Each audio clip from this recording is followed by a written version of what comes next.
everyone, my name is Justin Selby. I'm a mentor here at LEADucation, and today I will be continuing the lesson on how to take effective notes.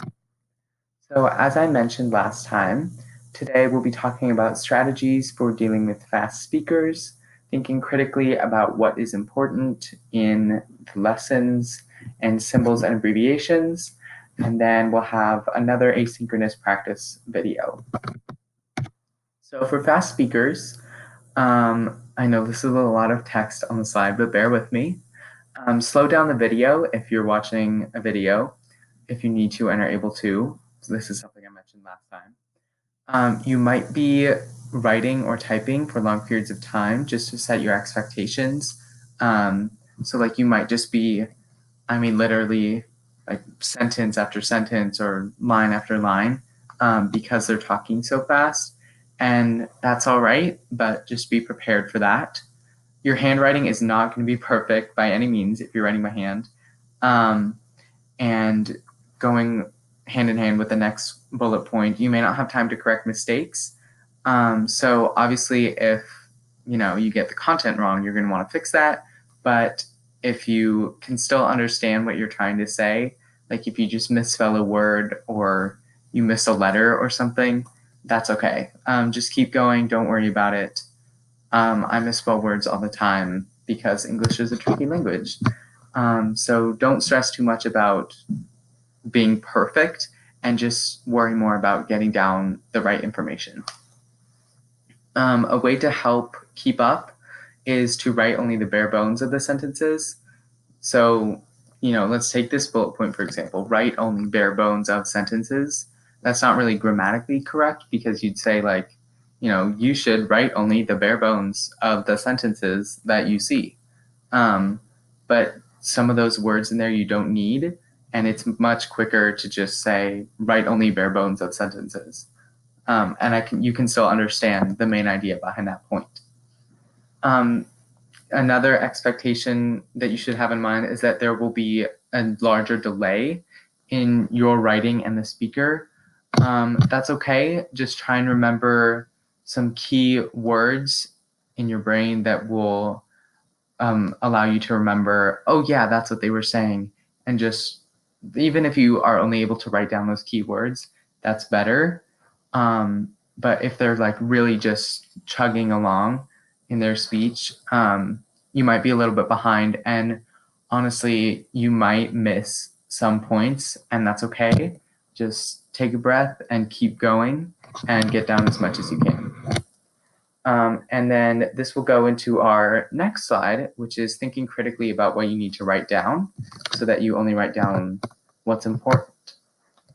So the question you should ask yourself is, what is the most important information I need to get from this? And so the things you want to write down are key ideas, definitions, helpful diagrams, examples or applications. That's a big one, especially in math or science fields, because you'll need lots of practice to master a concept. Lists or bullet points that they have on the screen or they say out loud, and other stuff like that. And so a big thing that you want to try to do is paraphrase or boil down what they're saying. So again, like if they're saying lots of words in there that you don't need, boil that down. If they're rambling, say, do you really need to say all of that? Or can you just get the most important parts and paraphrase it? If they keep saying something over and over again, you don't really need to write it down unless it's important for that specific case because you already have it written down.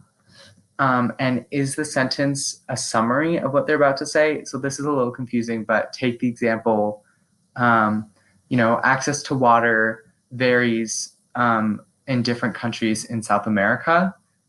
And the topic is on how access to water is different in South America. They're probably going to be talking about different countries and examples of different countries and the access to water in those countries. So you don't really need to write down the sentence, access to water varies by country in South America. And you don't want to overwhelm yourself later on. So as I mentioned last time, try and keep it short and concise so that you don't get overwhelmed. So symbols and abbreviations, these are super, super, super helpful.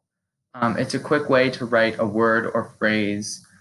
So there's some examples on the side of symbols in green and abbreviations in red.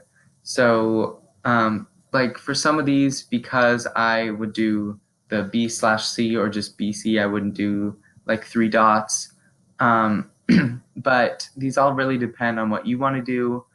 I know people like star things, or they'll like circle, or the @ symbol for at, or there's so many different abbreviations because there's so many different words in the English language. And so it saves space if that's one of your focuses. It allows you to keep up with fast speakers. You can write down more information at a faster pace, and it's super helpful to plan these ahead of time. But also sometimes if you're in the moment and it's a really long word, but it's a common word in the English language, you can just cut that word off. So like different is one of the examples here, just like diff, or definition, def, or what's one I can think of? Like approximately, that one's one I abbreviate a lot, like APPROX or APPRO or APPR. So just whatever you want. Again, as I've said many times, this is whatever works best for you. And then lastly, there's another short practice video. This one is a little bit faster. This one is about sand, which sounds boring, but it's about how sand is used in architecture and the problems that are associated with it. And this is by SciShow. I like it. I like their channel. It's very informative. And again, this is one of those videos where you learn something while you're learning about something completely different. So I hope you enjoy it, and I'll see you next time.